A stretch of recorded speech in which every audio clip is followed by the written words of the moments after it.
On behalf of the Kiwanis Club of Hopewell and the Hopewell JCs, it's such a pleasure to be here and to be working with this team again every year. I'm sure that the team from Caribbean Health Outreach, as Mrs. Casserly said, is going to look after you very well, even more than you expect. I'll tell you, because they do think of everything before they come down to Jamaica. Orlando Pyle, the Medical Director for Caribbean Health Outreach, and I'd like to welcome each and every one of you here from Lancers Bay. This is our first time here. We appreciate Pastor Clark for inviting us and for helping taking care of the community. I've been a medical director here about 10 years, and I've been coming for 15 years. However, diabetes is a major problem here.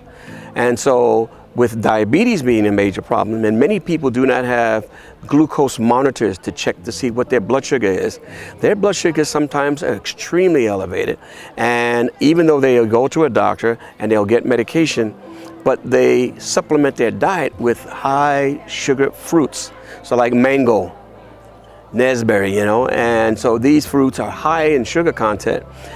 It's okay for them to eat it, but they may be eating that too much and the blood sugar gets too high, and the medications they're receiving does not allow the blood sugar to come down. Many of the patients don't want to take insulin.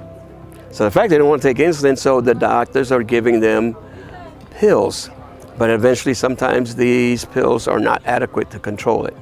So complications of diabetes, having retinal problems, blurred vision, affects the coronary arteries, the brain vessels, affects the kidneys, it affects circulation to the legs.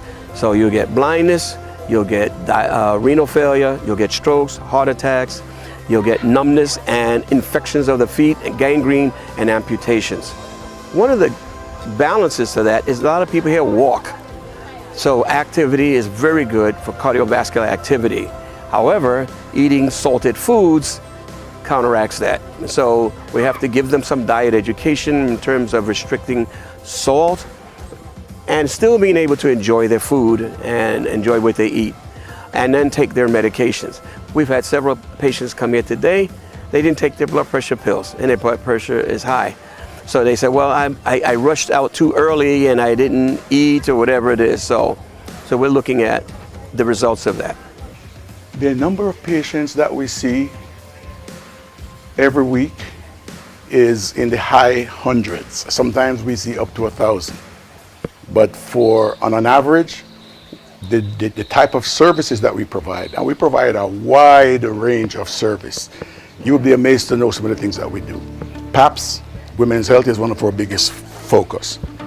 We also do a medical symposium where the persons in the medical profession can get credit for their continuing education. We also do dental work. We also do an athletic program, because we discovered that a lot of our young athletes having cardiac problems and dying on the fields.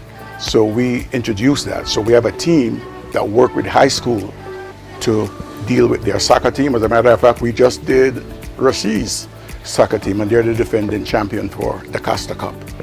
And we take care of the entire cost where that is concerned. The medication is donated by some of the pharmaceutical companies in the United States. The ophthalmics are strictly donated by the ophthalmics. Other medications are purchased by the Caribbean Health Outreach by fundraisers that they have during the years. I'd say about $15,000 to $20,000 in medications every year, at least as U.S. value.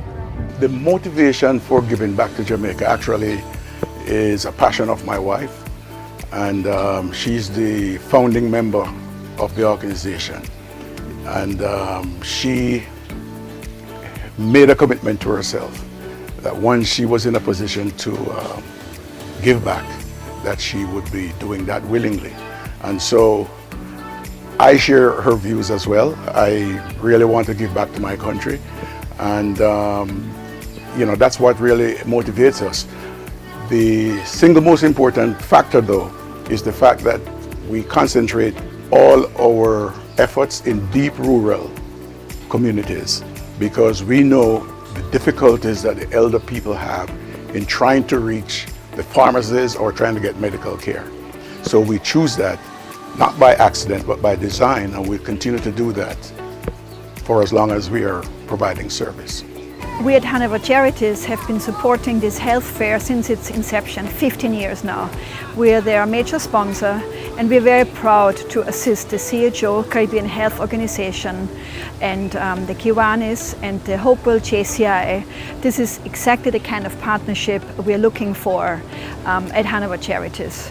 And we thank all the volunteers who come out every year to make this such a great success. We are proud to be a main sponsor.